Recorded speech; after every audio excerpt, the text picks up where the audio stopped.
विहाय कामान्यः सर्वान् पुमाश्चरति निःस्पृहः।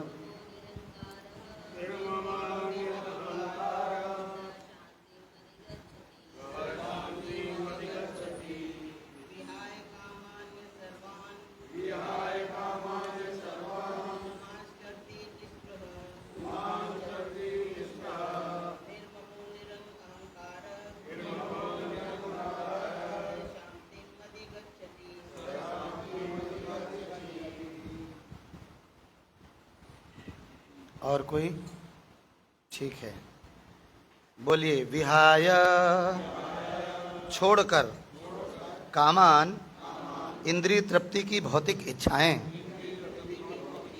यह जो सर्वान, समस्त, पुमान, पुरुष, चरति, रहता है, निःस्पृहः, इच्छा रहित, निर्ममः, ममता रहित, निरअहंकारः, अहंकार शून्य, सह, वह, शांतिम, पूर्ण शांति को, अधिगच्छति, प्राप्त होता है।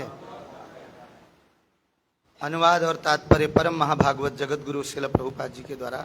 श्रील प्रभुपाद की अनुवाद इस प्रकार से है, मेरे पीछे दोहराएंगे।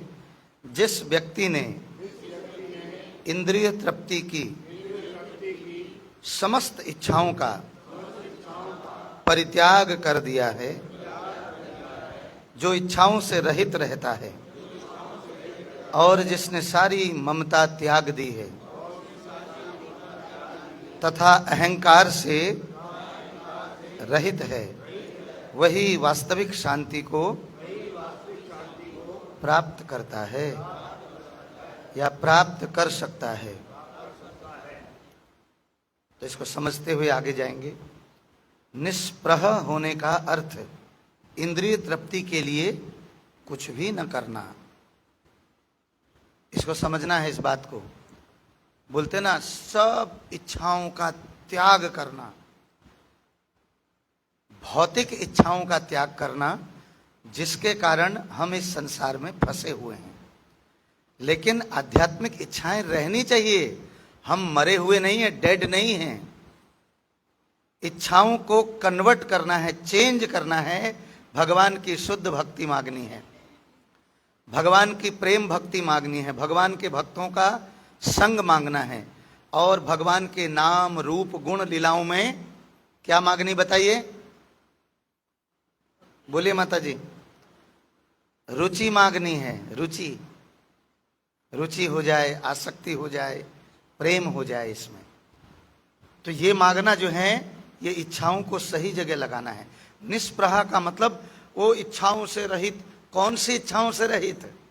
भौतिक इच्छाओं से, जिसके कारण संसार में बंधन लगता है। तो ये हमेशा क्लियर होना चाहिए, ठीक है ना। कोई वो इस ढंग से प्रवचन होते हैं संसार में, जो मायावादी, जो कृष्ण के शरीर को, कृष्ण को नहीं मानते हैं, उनके नाम, रूप, गुण को नहीं मानते हैं, फिर भी व्याख्या कर रहे हैं। पता नहीं क्या अंट-शंट व्याख्या कर रहे हैं। जब कृष्ण का रूप ही नहीं है, नाम ही नहीं है, उनका कोई ज्ञान ही नहीं है, तो तू क्यों बैठा है फिर ज्ञान देने के लिए? हम तो तेरे को भी नहीं मानते हैं, जा फिर क्या कर लेगा?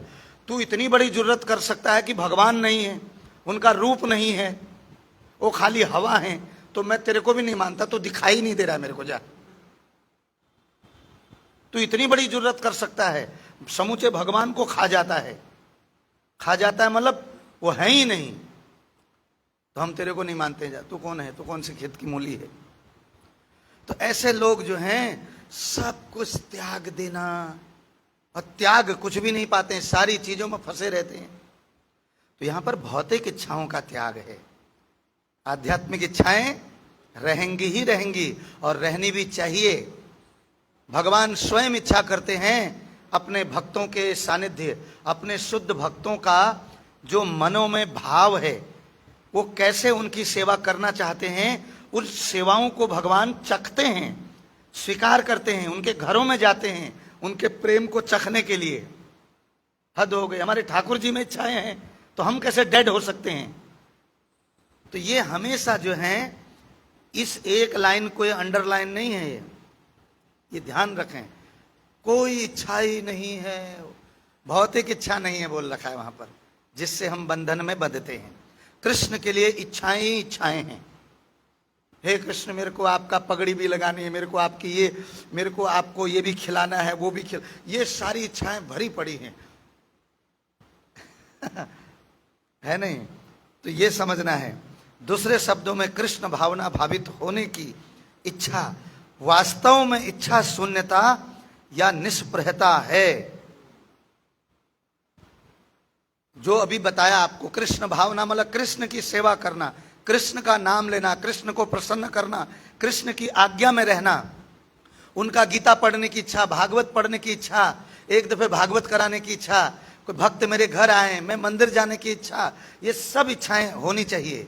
इसको कहते हैं इच्छा शून्य, मतलब भौतिक इच्छा शून्य, आध्यात्मिक इच्छा पूर्ण।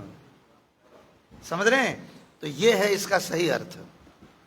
तो आगे, इस शरीर को मिथ्या ही आत्मा माने बिना तथा संसार की किसी भी वस्तु में कल्पित स्वामित्व रखे बिना श्री कृष्ण के नित्य दास के रूप में अपनी यथार्थ स्थिति को जान लेना कृष्ण भावनामृत की सिद्धि की अवस्था है। कोई कहे समाधि क्या है, बोले हायर परफेक्शन क्या है, जिसको हिंदी में सिद्धि बोलेंगे।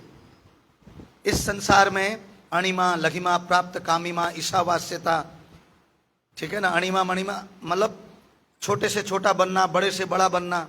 जैसे हनुमान जी के अंदर अष्ट सिद्धियां थी, वो इतना छोटे बन गए, उसके नाक से निकल के बाहर आकर के पार हो गए। एक असुर के संजीवनी बूटी लाने जा रहे थे, कौन लड़े अभी, टाइम वेस्ट कौन करे, तो वो छोटे से अपने सिद्धि से छोटे बन के पार हो गए। भक्त उससे संसार के लोगों को मोहित नहीं करता है कि पैसे कमाने का साधन बना ले उस सिद्धि को, उस सिद्धि से अपने आप को भगवान घोषित कर दे। नहीं, भक्त भगवान की सेवा के लिए। लक्ष्मण जी मूर्छित है, अब यहां पर लक्ष्मण जी मूर्छित, अनंत शेष कैसे मूर्छित हो सकते हैं, लेकिन वो ये दिखा रहे हैं राम काज करवे को आतुर। वो क्या है? परम भगवान की सेवा करने के लिए वो प्रबल आतुर हैं, उतावलापन है, उत्साह उनके अंदर इतना कूट कूट के भरा हुआ है। ऐसा लगता है इतना उत्साह कहां से आया? ठीक है कि नहीं? जैसे हम लोग कल रात में भी, मैं कम से कम 11 साढ़े 11 बजे रेस्ट किए। हम लोग रथ यात्रा में थे शाहदरा में, ग्रेटर क्लास वाले में नहीं, शाहदरा में रथ यात्रा भी थी, फिर घर में प्रोग्राम था। तो आते इतना सब हो गया। तो अब घर वाले, जिसका जितना ज्ञान है उतना बोलेगा ना, बोले सेवा में ही तो लगे हुए हो, अब सवेरे जाने की क्या जरूरत है, रेस्ट कर लीजिए। मैंने कहा बिल्कुल ठीक है। मैंने कहा अब जाना ही जाना है, क्योंकि अगर सवेरे नहीं उठेंगे तो अपना माला नहीं हो पाएगा। तो माला कर लो, कथा सुन लो, अपना स्वाध्याय जो अपना नियम पूरा कर लो, फिर सो जाओ भले 2 घंटा। कंपनी उतनी ज्यादा नहीं, 2 घंटे बाद जाएंगे, थोड़ा लेट खोलेंगे, मैं अपनी मर्जी। ये कंपनी लेट नहीं होनी चाहिए, कृष्णा एंड कंपनी। तो ये निरंतर जो तू भजन करे दिन राती, श्याम सुंदर बन जाए साथी। शरण में आ एक बार क्यों ना मिले कन्हैया, होवे सच्चा प्यार क्यों ना मिले कन्हैया। तो निरंतर भजन में, इसमें कोई आलस नहीं। आएगा आलस, उठ जाना है, उठ करके नल तक जाना है, एक दफे पानी डाला, परम जो आनंद की, कृष्ण के लिए उठने में भी परम आनंद है। क्योंकि आपने निद्रा को छोड़ करके, निद्रा छाड़ी उठ जीव विभावरी से सो आलोक प्रवेश। हे जीव, सुबह हो गई है और क्या करो, निद्रा को छोड़ करके बोलो हरि हरि मुकुंद मुरारी राम कृष्ण हयग्रीव। क्या बोलो?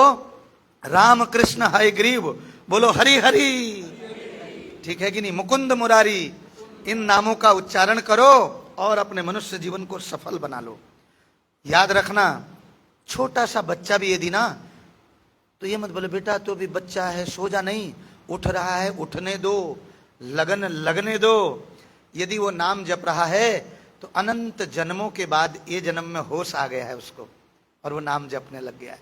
सबसे भाग्यशाली आत्मा, सबसे बड़ा कार्य, सबसे मंगलदायक कार्य, उठ करके सवेरे नाम जपना। हरे कृष्ण बोलो, कृष्ण कृष्ण हरे हरे, हरे राम राम राम हरे हरे। जो इसको ये जप को करता है भगवान बड़े प्रसन्न होते हैं। ये जप करने का मतलब कृष्ण की डायरेक्ट इच्छा का पालन करना। प्रभुपाद जी यही चाहते हैं। भक्ति विनोद ठाकुर जी बोल रहे हैं, चरणे पड़ी बोला जे, बोलते हैं मैं तुम्हारे चरणों में पड़ता हूं, तुम्हारे चरणों में गिर करके भीख मांगता हूं, इस नाम को ले लो बस आप, और इस नाम को बोल लीजिए। अब सोचिए, क्योंकि उन्हें पता है इस नाम में कितना सुख है, क्योंकि वो जो सुख उनको मिल रहा है ना, वो जो आनंद में है, वो जो चिंता भय मुक्त हो चुके हैं, जो ये ज्ञान है, ये क्या है जो आप सुन रहे हो। लेकिन ज्ञान के बाद आपने बहुत अच्छा से भोजन बनाने का ज्ञान सीख लिया, लेकिन भाई बना करके खाया नहीं तो फायदा। तो ये इसका सारा का सारा ये ज्ञान आप समझ गए, जान गए, आपको कुछ बैराग आया, इसका मतलब है आप सवेरे उठ करके माला करने लगोगे। यदि माला नहीं कर रहे हो तो बुरा नहीं मानिएगा, अभी ज्ञान की पूर्णता नहीं आई। जब तक माला करना शुरू नहीं करेंगे तब तक आपको आनंद की अनुभूति नहीं हो सकती है। ऐसा ही होगा जैसे शहद को, शहद के शीशी के बाहर चिट लगी होती है, शहद लेने से 36 गुण हैं शहद से, ये शहद नेचुरल शुगर है, ठीक है कि नहीं। शहद लेने से सारी आयुर्वेदिक दवाइयां शहद से चाटने को बोला जाता है, तुरंत वो असर करती है। सारे गुण भी पढ़ लिए, शहद के बारे में भी जान लिया, नेचुरल शहद है, बोले जंगलों से आया है, लेकिन खोल करके चाटा नहीं उसको, तो क्या फायदा, शीशी के अंदर बंद है बस वो। तो आप में से कितने लोग हैं, ईमानदारी से हाथ खड़ा करना, जो एक माला रोज करते हैं, कम से कम। बहुत अच्छी बात है। अब ईमानदारी से हाथ खड़ा कीजिए जो नहीं करते हैं, कोई टैक्स नहीं लगेगा, कोई हमारी बेइज्जती नहीं होगी, ठीक है कि नहीं। नहीं करते भाई, नहीं करते, ईमानदारी जो नहीं करते हैं हाथ खड़ा कीजिए। मैं भी नहीं कर पाता हूं। कितने लोग हैं, ऐसे नहीं, ऐसे करिए जरा, थोड़ा दिखाई दें, ऊपर ही रखिए, 1 2 3 4 5 6 7 8 9 10 ऊपर ही रखिए, अभी 11 12 13 14 15 16। तो कृपा करके मैं आपसे भीख मांगता हूं, आपसे भी, यदि आप मुझे कुछ दक्षिणा देना चाहते हैं, मुझे 1100 2100 1 लाख 1 करोड़ नहीं चाहिए, नहीं चाहिए, अभी नहीं चाहिए। चाहिए कृष्ण के लिए जन्माष्टमी के समय में, जन्माष्टमी मनाने के लिए, ठीक है कि नहीं। तो नहीं चाहिए, आप ये हरि नाम को अपना लीजिए बस। अगली दफे तक मैं चाहता हूं आप सब माला करोगे मैया, थोड़ा दिल से तो बोल दो। मेरे लिए नहीं करोगे, किसके लिए करोगे, लेकिन सुख मुझे मिल जाएगा।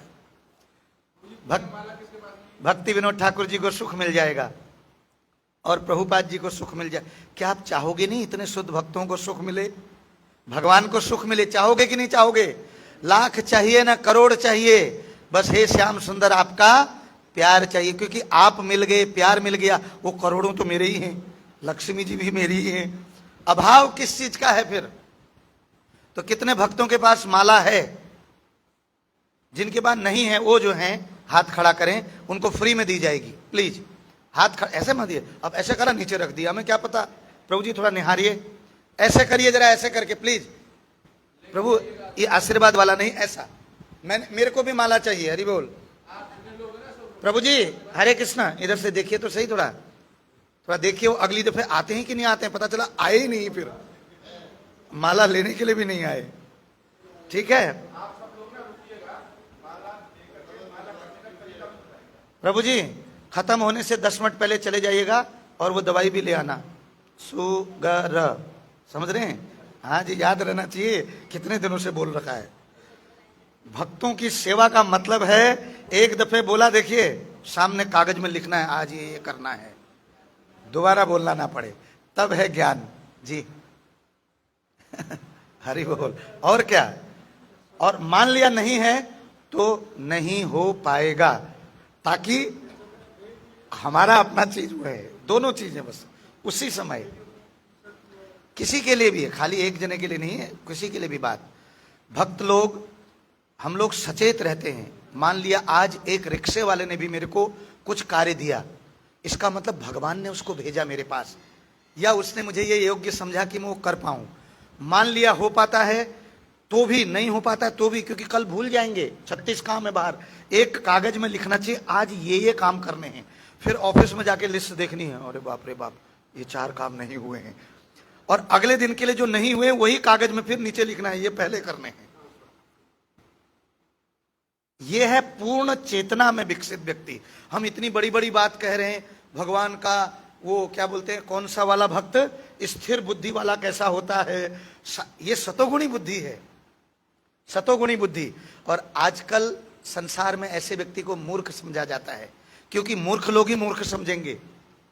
जैसे हिज ग्रेस सीता मित्र प्रभु, उनको बोला गया यदि 6:20 में प्रभु जी मैं आपको लेने आऊंगा, ठीक है कि नहीं, और मैं 6:22 हो गए, तो प्रभु जी बोलेंगे अगर तुम लेट हो रहे थे तो मुझे बता देते ना, मेरे को तुमने 2 मिनट इंतजार करवाया, और ये भी मन में सोच डलवाई मेरी, कृष्ण को भुलाया मेरे को कि वो कब आएगा, आएगा कि नहीं आएगा। ये है सतोगुणी व्यक्ति। वो बोलेगा इसमें क्या है, 2 मिनट लेट हुआ, मैं संसारिक व्यक्ति, आप पीछे ही पड़ गए, हाथ धो के पीछे पड़ गए। बोले नहीं, सुन रहे मैया, ध्यान से, ये जो मैं बात बता रहा हूं ये भगवत गीता का बेसिक नॉलेज है। स्थिर बुद्धि तो बहुत ऊंचा चीज है, वो तो कोई चीज वो तो अपने आप ही कर देते हैं, बिन बोले, मांगे मिले न सुन।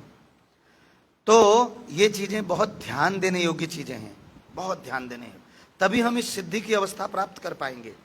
तो बोलते हैं शरीर ही मिथ्या, शरीर को मिथ्या आत्मा माने, मिथ्या ही आत्मा माने बिना, संसार की किसी भी वस्तु को कल्पित स्वामित्व रखे बिना। देखिए इस शरीर को क्या क्या करना है मैया, मैं ये शरीर नहीं हूं, मैं आत्मा हूं, या मैं और मेरा, मैं क्या हूं, मैं ये बॉडी हूं। तुमको पता है मेरी प्रधानमंत्री की बॉडी है, मेरी जज की बॉडी है, मैं विधायक हूं, मेरा नाम यहां लिखा क्यों नहीं गया। ये जो अहंकार है ना, ईगो प्रॉब्लम, मेरा नाम इस पर्चे में आया क्यों नहीं, ये मैं इतना बड़ा घर का मालिक हूं, मैं 2 फैक्ट्रियां हैं मेरी, 6 गाड़ियां नीचे, 1000 वर्कर मेरे नीचे, ये मैं स्वामित्व, ये तुम्हारा कुछ नहीं है। इसके बिना जो ये समझेगा और संसार की किसी भी वस्तु में कल्पित स्वामित्व रखे बिना श्री कृष्ण के नित्य दास के रूप में अपनी यथार्थ स्थिति को जान लेना ही कृष्णा कॉन्शियस पर्सन है, जिसको कृष्ण भावना अमृत की सिद्धि की अवस्था बोला गया है। जब आप ये जानोगे मैं तो एक आत्मा हूं, मैं प्रभु का सेवक हूं, और मैं भी भगवान का हूं, सुन रहे हैं ध्यान से, और मेरा क्या है, मेरी पत्नी, मेरे बच्चे, मेरा बैंक बैलेंस, मेरे रिश्ते नाते, मेरी गली, मेरा गौतम नगर, ठीक है कि नहीं, ये मेरा जो है ना, ये मेरा, ये भी भगवान का है। और इन सब को भगवान की सेवा में लगाना, खुद भी सेवा में लगना। बोले ये मैं और मेरा बड़ा अच्छा है, मैं कृष्ण का हूं, और जो कुछ भी दिखाई दे रहा, ईशावास्यम इदम सर्वम यत किंच्याम जगत्याम जगत तेन त्यक्तेन भुंजिता मां ग्रह कस्य स्विद धनम, यह है ईशोपनिषद का पहला श्लोक। उसके बाद फिर ओम पूर्णमदः पूर्णमिदं पूर्णात् पूर्णमुदच्यते है। तो जो कुछ भी दिखाई दे रहा है वो सब कृष्ण का है, केवल ज्ञान नहीं, जब मानने लगोगे सच में मेरा नहीं है। मैं तो ऋणी हूं, मैंने कपड़े खरीदे, खरीदने से क्या होगा, पैसे भी भगवान नहीं दिए, मनुष्य शरीर ही नहीं दिया होता, माता पिता ही नहीं दिए होते, जन्म कहां से लेता। तू ऋणी है, एक एक चीज के लिए चीर ऋणी है। उनकी चीज को सुनिए ध्यान से, खाली पढ़ के आगे बढ़ना नहीं, उसको सुनिए। यही अनुभव, बोलते कृपा दे दो, अभी कृपा मिल रही है, ये 1-1.25 घंटे की कृपा अभी दे रहे हैं। मैं इस भगवत गीता को समझ करके क्या समझे हैं उसको आपको दे रहा हूं, फ्री ऑफ कॉस्ट, साक्षात्कार करवा रहे हैं। तो क्या बात थी, मैं मेरा, ठीक है कि नहीं। तो जो कुछ भी है, मान लिया हम भगवान के लिए कुछ दान दे रहे हैं, दान देने में भी अहंकार आ जाता है, मैंने इतना दान दिया, ठीक है कि नहीं, मेरी ये टाइल लगे, मेरा वो हुए, अच्छा है, नहीं से समथिंग बेटर देन नथिंग, अच्छा है। लेकिन शुद्ध दान क्या है, भगवान कहते हैं यज्ञ दान तपस्या, इन तीनों जो हैं पावनानी मनीषिणाम, मनीषी लोग भी इन 3 चीजों को करते हैं। एक भगवत भक्त के पास, प्रभुपाद जी के पास धन आया, उन्होंने मंदिर खोले, भगवान की सेवा में लगाया, भगवत गीता ट्रांसलेट करवाई, समझ रहे नहीं, और लोगों के लिए खिचड़ी प्रसादम, खीर प्रसादम, कोई भी 10 किलोमीटर के एरिया में भूखा ना रहे, प्रसाद पाए और हरिनाम करे, यह व्यवस्था करी, उनके पास धन आया। तो यह है प्रभुपाद जी की चेतना। तो याद रखना, अगर आप कुछ रिटर्न करते हैं, हरे कृष्णा, यदि कुछ रिटर्न करते हैं तो आप ईमानदार कहलाए, दानी नहीं है।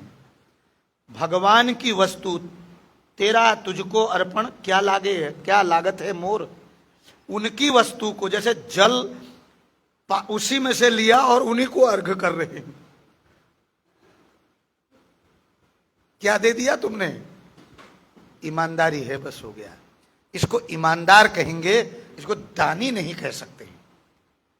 दानी तो भैया गोपियों ने डिक्लेयर कर दिया, तब कथा अमृतम तप्त जीवनम कभी भी रीडितम कल्मषापहम श्रवण मंगलम श्रीमदाततम भुवि गृह्णन्ति ये भूरिदा जना। क्या बोले, जो दानी तो बड़े देखे, कोई प्याऊ खुलवा के पानी पिला रहा है, कोई कंबल बांट रहा है, कोई किसी को चैरिटी करता है, कोई किसी को विद्या दान के लिए, पढ़ाई के लिए देता है, बहुत अच्छे हैं वो लोग। लेकिन सबसे अच्छे कौन है बोल रहे हैं, जो हरि की कथा का, जो कथाओं का दान करते हैं, जो कथा भी कैसी, भगवत गीता से संबंधित कथा, भागवत में क्या बता रखा है उसी को समझाने के लिए आप उदाहरण दे सकते हो, लौकिक उदाहरण दे सकते हो, लेकिन उदाहरण भी जो है प्रामाणिक होने चाहिए, जिसे समझ में आ सके। तो जो इन कथाओं का दान कर रहा है, वो तपते हुए जीवन को क्या कर रहा है, शांत कर रहा है। क्योंकि पैसों से ये जीवन शांत नहीं हो पाता है, पैसे तो सबके पास में है, लेकिन फिर इतनी चिंताएं क्यों हैं बताइए। तो पैसे से आप किसी का प्रेम नहीं खरीद सकते हो, नर्म बिस्तर खरीद सकते हो, नींद नहीं खरीद सकते हो, ठीक है कि नहीं। पैसे से आप भोजन खरीद सकते हो, लेकिन रुचि नहीं खरीद सकते हो। मेन चीजें, पैसे से आप जो हैं अच्छी अच्छी मालाएं ला सकते हो, सब कुछ कर सकते हो, लेकिन उस माला में रुचि कहां से लाओगे, वो तो कथा सुनने से होगी। तो इसलिए जो आपकी कथाओं का दान करते हैं, जो आपकी कथा करते हैं, वही हमारे तपते हुए जीवन को जो है क्या देते हैं, शांति प्रदान करते हैं। तो गोपियां जो हैं वो कृष्ण के बारे में सुनना चाहती हैं निरंतर, हे कृष्ण कोई बताए बस कृष्ण कैसे हैं। वो बिल्कुल गाय की तरह कान इधर करके, न इधर न उधर, बस हो गया, पट्टा लगा के सुनती हैं ऐसे करके, और मन ही मन परम आनंदित और हर्षित होती रहती हैं। तो इस प्रकार से जो स्वामित्व की भावना से क्या है, मुक्त है, उसी को सिद्ध अवस्था, यही सिद्ध अवस्था है। वह जानता है कि श्री कृष्ण ही प्रत्येक वस्तु के, बोलो, स्वामी हैं। अतः प्रत्येक वस्तु का उपयोग उनकी तुष्टि के लिए किया जाना चाहिए। अर्जुन आत्मतुष्टि के लिए युद्ध नहीं करना चाहता था, किंतु जब वह पूर्ण रूप से कृष्ण भावना भावित हो गया तो उसने युद्ध किया, क्योंकि कृष्ण चाहते थे कि वो युद्ध करे। क्यों चाहते थे, पूरी महाभारत देख के आपको पता ही चल गया होगा। कृष्ण ने हमेशा मना करते रहे, युद्ध विकल्प नहीं है। शांति के लिए भी गए, केवल 5 गांव दे दो इसके लिए भी गए। कौन गए? जिनकी सारी भूमि है, सारी भूमि गोपाल की। वो अपने भक्तों की मन की भाव बता रहे, पांडव कितने प्रिय हैं, जिनके घर में कृष्ण रहे। आप सोचिए, यहां तो मंदिर में बोलते हैं कृष्ण राधा को देखने जाओ, और यहां कृष्ण उनके घर में रह रहे हैं, उनको बड़े भैया बोलते हैं, उनको युधिष्ठिर जी को और भीम को प्रणाम करते हैं भगवान, क्योंकि उम्र में बड़े थे। इस लीला में भगवान से बड़ा कोई है? क्या मर्यादित, क्या भावना! सोचिए, भगवान प्रणाम कर रहे हैं, क्या शिक्षा है हम लोगों के लिए उनकी। और अर्जुन को गले लगाते भगवान सख्य भाव में, ठीक है कि नहीं। नकुल और सहदेव को क्या करते हैं? प्यार देते हैं अपना। जिनके घर में ठहरे, कुंती महारानी जी को बुआ। अब सोचिए, कुंती महारानी जी कितनी भाग्यशालिनी, जिसके घर पे ठाकुर जी रहे, जिनको ठाकुर जी को जो डेली दर्शन कर रहे हैं, उनके संग वार्तालाप कर रहे हैं। आप सोचो उनका अहोभाग्य सोचिए। इसलिए जब कृष्ण जाने लगे ना, तो कृष्ण कुछ दिखाई देने नहीं लगा कुंती महारानी जी को। युगायतम निमेषेण चक्षुषा प्रावर्षायतम शून्यायतम जगत सर्वम गोविंद विरहेण में। हे गोविंद, आपके विरह में एक पलक लगने तक का समय भी एक युग के बराबर प्रतीत हो रहा है, और नेत्रों से मूसलाधार वर्षा के समान अश्रु प्रवाह हो रहे हैं, ठीक है कि नहीं। और आपके विरह में मुझे सारा जगत शून्य दिखाई पड़ रहा है। कोमा में चली गई, कोमा जैसी में चली गई कुंती महारानी, और ऐसा रोने लगी। भाग भाग के भगवान रथ में बैठ चुके थे और दारू रथ को चलाने लग गए थे, ठीक है कि नहीं। तब कुंती महारानी की जो प्रार्थना है पहले स्कंद में, सुनिए उसको। हा, आपको केवल रोना आएगा, केवल आप हृदय भर जाएगा। ऐसी ऐसी प्रार्थनाएं की हैं। केवयम नाम रूपेभ्यो यदुहि स पांडवा। हे कृष्ण, जब सुख नहीं था तब आप हमारे संग में थे। आपने हमारे संग, आप कितना प्रेम करते हैं अपने भक्तों से, आपने हमारे संग हमारे कष्टों को भी आपने लिया। एक तो कष्ट हरण किए हर जगह आपने विपदा, दूसरा उन कष्टों को सहन भी किया आपने। आप जंगल में हम आपकी सेवा कैसे कर सकते थे, आप वहां पर भी आएंगे। ठाकुर जी की सेवा कैसे होनी चाहिए, आप अपनी भगवत्ता भुला करके हमारे साथ में हैं।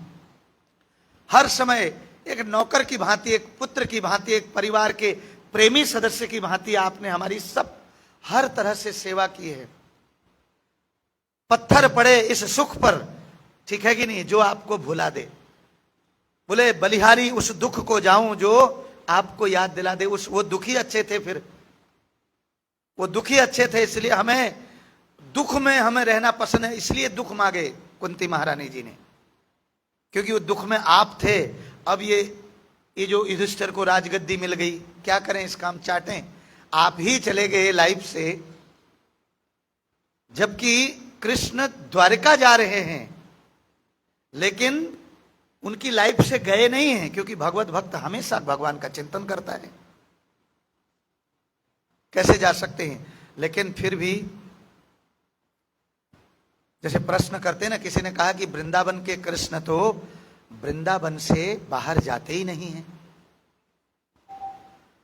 फिर किसके लिए विरह किया गोपियों ने? एक समझ रहे ने? तो ऐसा नहीं है, कृष्ण बाहर जाते भी हैं और गोपियां विरह करती भी हैं। विरह के बाद जो मिलन का सुख है वो परम होता है। बिना विरह के मिलन के सुख, यदि हमेशा सुखी रहे तो आदमी उसको भूल जाता है, ठीक है कि नहीं। तो वो सुख होना चाहिए। तो कुंती महारानी जी जो हैं, भगवान को बोली कि आप मत जाइए, क्योंकि ये भीम की जो गदा थी, युधिष्ठिर का भाला, अर्जुन के बाण, हमें जानता ही कौन था। हे कृष्ण, आपके बिना, आपकी वजह से हमें सब जानने लगे। और ये नकुल और सहदेव का जो ये भाला है, या ये सब तभी तक, ये ढाल है, ये तभी तक काम करते थे जब तक आप थे, और आप चले गए तो हम निस्तेज हो जाएंगे। और ये बात को दिखाया भी जब अर्जुन जो हैं, अर्जुन को उन्होंने परास्त कर दिया। ऐसे अर्जुन जो विराट युद्ध में, ठीक है कि नहीं, क्योंकि अर्जुन को जो है भील लोग वो सब परास्त कर देते हैं। एक जगह एक दफा अर्जुन परास्त भी हुए हैं। तो वो बोल रहे हैं कि आप हमारे जीवन में यदि नहीं होंगे तो हमारी क्या गति होगी। केवल आपके कारण ही ये नाम है, आपके कारण ही गदा में शक्ति थी, भाले में शक्ति थी, और अर्जुन के बाणों में शक्ति थी। यदि आप शक्ति संचारित नहीं किए होते तो ये सब उस पटाखे की तरह हैं, नाम तो मुर्गा छाप पटाखा, लेकिन फुस्स हो जाए। ठीक है कि नहीं? शक्ति आपकी है, ये है। तो आगे बोलते हैं, अतः प्रत्येक वस्तु का उपयोग। और हाँ, इसके बाद क्या हुआ, भगवान रुक गए। कुंती माँ ने बोले, बुआ आप रो मत, ठीक है कि नहीं। और अपनी मर्जी से भगवान महीनों तक फिर रुके वहां, ठीक है कि नहीं। उन्हें पूर्ण सांत्वना, आनंद देते हुए, युधिष्ठिर महाराज जी के और सिखाते हुए फिर वहां से गए। फिर द्वारका गए तो फिर भगवान को याद आया मिथिला की याद आई। वहां श्रुतदेव और राजा बहुलाश्व उनका इंतजार कर रहे थे। तो भगवान वहां से उद्धव जी को साथ में लिए, और भी ऋषि मुनि थे, काफी लोग, सब लोग बैठ करके रास्ते में सबको दर्शन देते हुए भगवान कहाँ, मिथिला पहुंचे। राजा ने ऐसा स्वागत किया, लेकिन ब्राह्मण के पास, श्रुतदेव ब्राह्मण के पास में कुछ भी नहीं था। और जब भगवान उनके घर गए तो राजा ने क्या देखा कि ठाकुर जी जो हैं अपना सर रखे हुए हैं, कहाँ, राजा बहुलाश्व के गोदी में, और राजा बहुलाश्व उनके सर को मालिश कर रहे हैं और पैरों को, नहीं, श्रुतदेव ब्राह्मण। तो राजा बहुलाश्व जी बोल रहे हैं कि प्रभु ये कृपा तो मेरे को नहीं करी। अब भगवान बोलते, तुम राजा हो, तुम्हारे शान के हिसाब से मैंने तुमको वहां जितना तुम्हारी भक्ति थी, जैसी जैसी तुम्हारी इच्छा थी, अब यहां पर आकर के तुमको लगा कि ये मैंने नहीं किया, लेकिन ये इस भक्त की इच्छा है। तो बोले नहीं, यही इच्छा सबसे बड़ी है। तो बोले आके तुम भी बैठ जाओ फिर, देखो। तो भगवान, हमने पूरे जीवन काल में भगवान को पाने की क्या क्या इच्छाएं की हैं, या उनको छोड़ करके केवल भौतिक इच्छाएं की हैं, वही मिलेंगी। जैसे बोलते ना, कितना वरदान देखो, वो अमिताभ बच्चन की पत्नी है, अमिताभ, जैसे औरतें कई बोलते ना कितना नामी है, उन्होंने वही मांगा था, वही मिल रहा है। हमने भगवान के कथा कीर्तन बोलने को मांगा है, वो मिला हुआ है। ठीक समझ रहे हैं कि नहीं? तब कौन धनी है, ये तो जो कथा सुनते हैं और जिनको कथा में रुचि हो गई वही समझ सकते हैं कौन वास्तविक धनी है और कौन निर्धन है। तो संसार के फेमसता इसी जीवन तक है, उसके बाद पता चला अपने ही घर में कीड़े बने हुए हैं। आसक्ति है ना पदों से, तो इसलिए ये बहुत बड़ी चीज नहीं है। तो सिद्धि की अवस्था ये जान लेना है कि भगवान के संग संबंध बना करके, उनकी प्रेम भक्ति ही जो है, स्वामित्व का भाव छोड़ करके मैं और मेरा, मैं भी कृष्ण का हूं, और हरि बोल प्रभु जी, पीछे वालों प्रभु जी, मैं भी कृष्ण का हूं और मेरा बेटा भी कृष्ण का है, मेरी पत्नी भी कृष्ण की है, मेरा बैंक बैलेंस भी कृष्ण का है, मेरे रिश्तेदार भी कृष्ण के हैं, गौतम नगर भी कृष्ण का है। ठीक है कि नहीं? जब ये समझ जाओगे, बस यही है, क्या समझना, यही सिद्धि की अवस्था है, यही कृष्ण भावना भावित व्यक्ति है। कृष्ण भावना भावित व्यक्ति भी रोड में चलता है और एक साधारण व्यक्ति भी रोड में चलता है। आदमी को लगेगा रोडी में तो चलना है, इसमें क्या अंतर हुआ? बोले अंतर है, चेतना का अंतर है।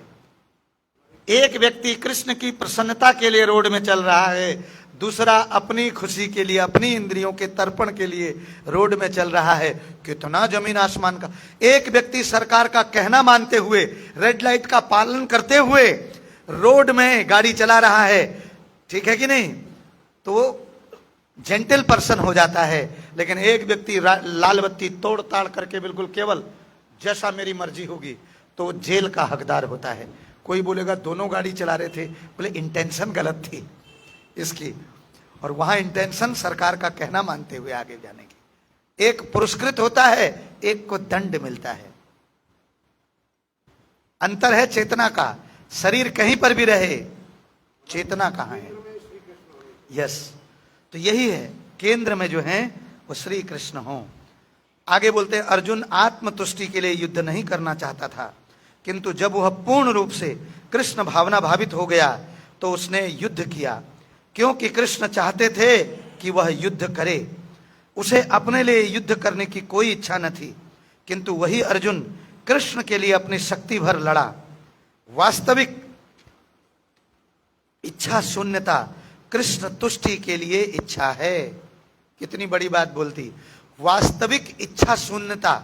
कोई बोले कि सभी इंद्रियों, मतलब वो बिल्कुल इच्छा विहीन है।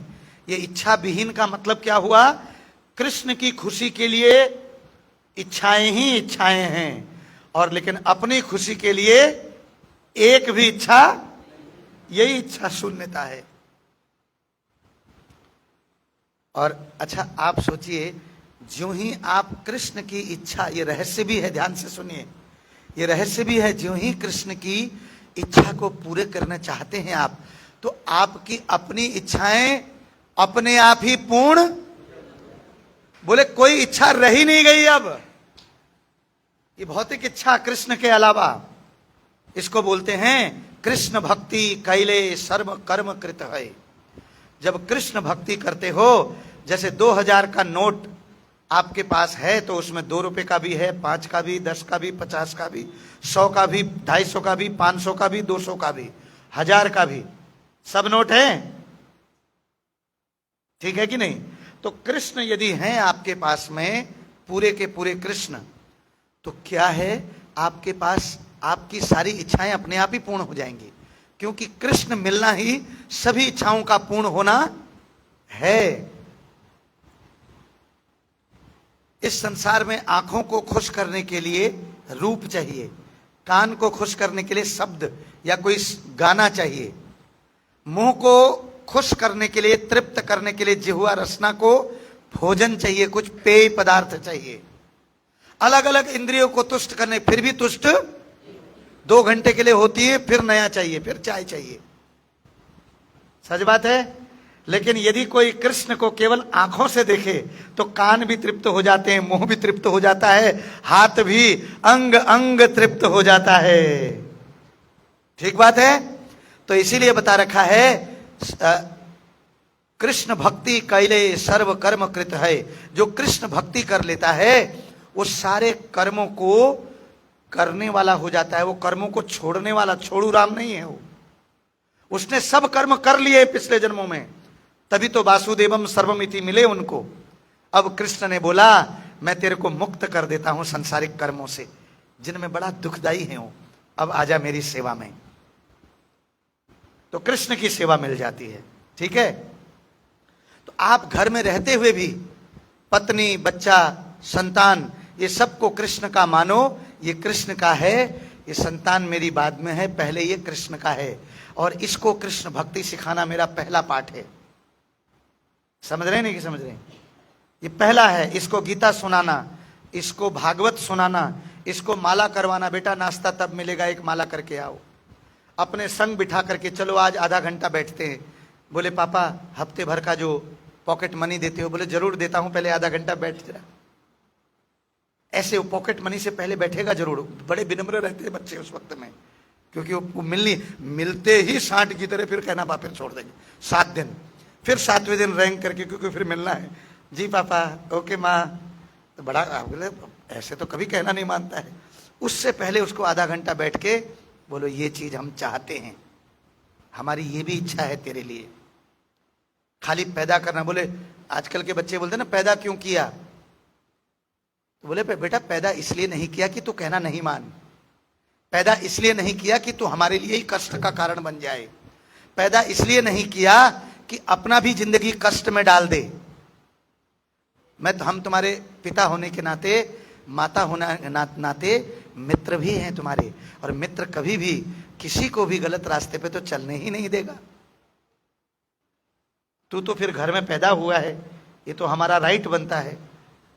ठीक है, तो इस प्रकार से जब आप उसको कृष्ण का मानते हो और कृष्ण की सेवा में लगाते हो, तब आप मुक्त हो जाते हो। फिर आपको ऋण नहीं रहता है। नहीं तो किसी को माता पिता नहीं बनना चाहिए, किसी को गुरु नहीं बनना चाहिए, किसी को शिक्षक नहीं बनना चाहिए।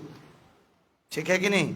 क्यों? किसी को राजा नहीं बनना चाहिए अगर वो अपने आश्रित जनों को भगवान की सेवा में मन न लगाए तो बता रखा है हमें भी दंड मिलता है।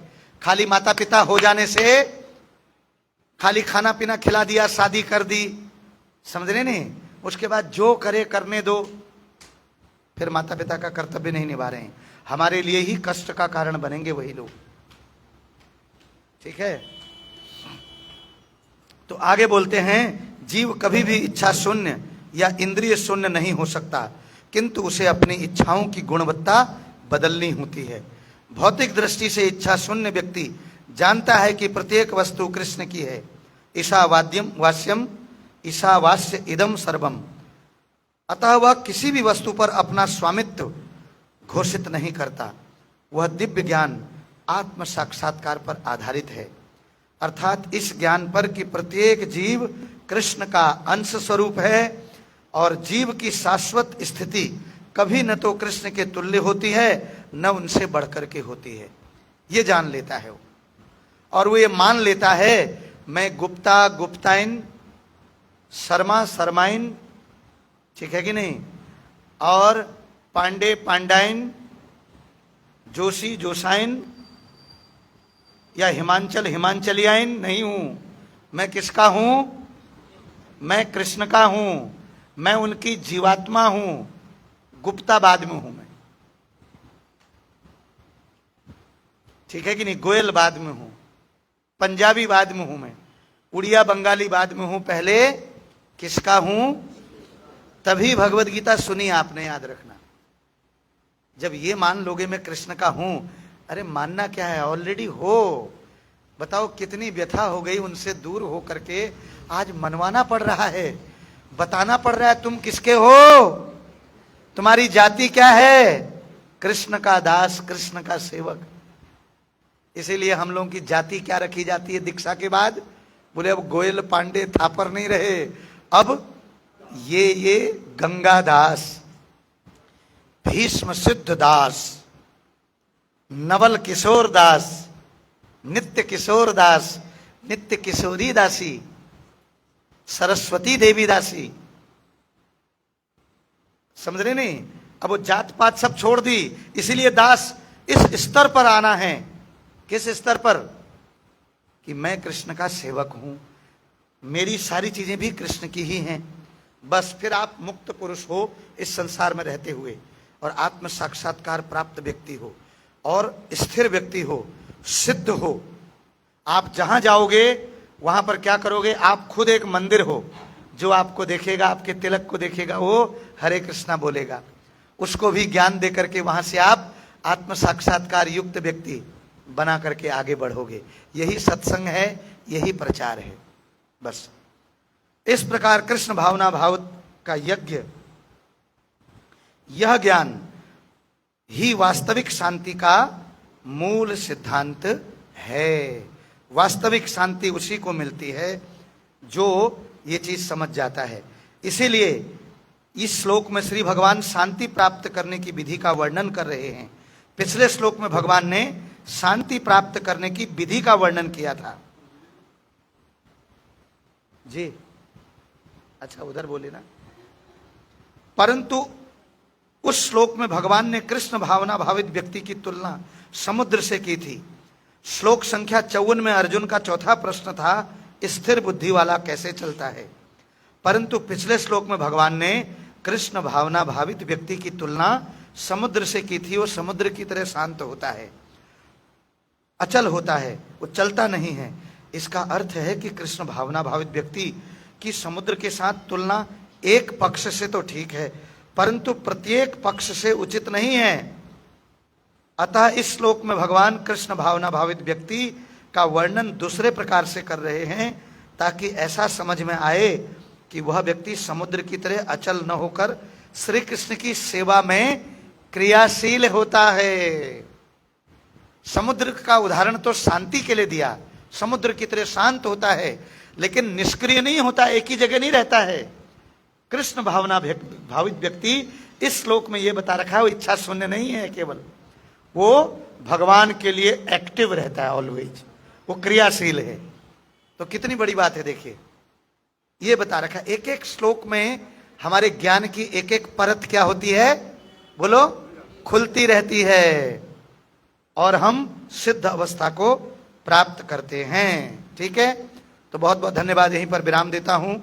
इस श्लोक को हमने इस ढंग से समझा, ठीक है ना। जो पुरुष क्या करता है, जिस व्यक्ति ने इंद्रिय तृप्ति की समस्त इच्छाओं का परित्याग कर दिया है, भौतिक इच्छाओं का, जो इच्छाओं से रहित रहता है, इन भौतिक इच्छाओं से रहित रहता है, कृष्ण की सेवा की इच्छाओं से रहित नहीं है, जो जिसने सारी ममता त्याग दी है, अहंकार से रहित है, वही वास्तविक शांति को प्राप्त कर सकता है। दूसरे शब्दों में, कोई कह दे कि मैंने पत्नी छोड़ दी, मैंने अपना जवान बेटा छोड़ दिया, मैं सारे धन को छोड़ करके स्वामी जी आपकी शरण में आ गया, तो स्वामी जी बोलेंगे गेट आउट, वापस से घर जाओ,